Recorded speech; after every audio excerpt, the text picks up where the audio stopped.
माई रोए अंगना बैठी, माई रोए अंगना बैठी, बाबूजी दुआर कैसे करब हम विदाई।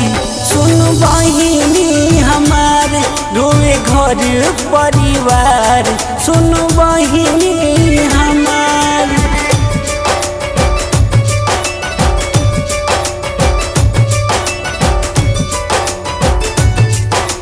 Music by Prince Babu.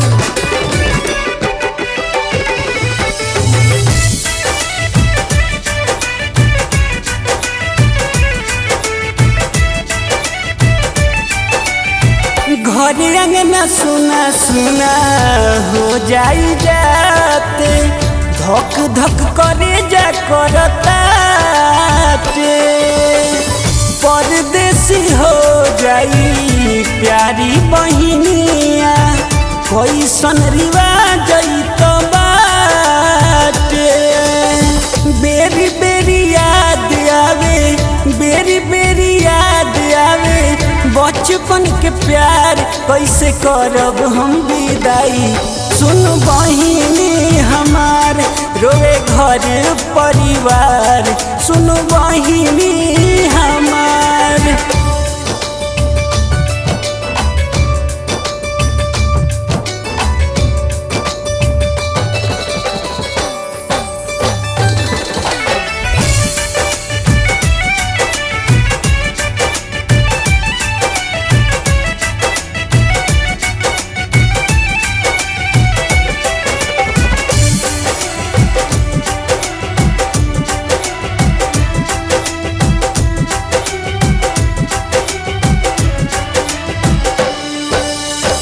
अखिया में लोर लेके कहेल माई, बेटी काहे भइली पराई। भैया उठाई डोली बन के कहरिया, हो जाई तोहर विदाई। बस जाई अलगा अलगा, बस जाई अलगा अलगा, घर संसार कैसे करब हम विदाई।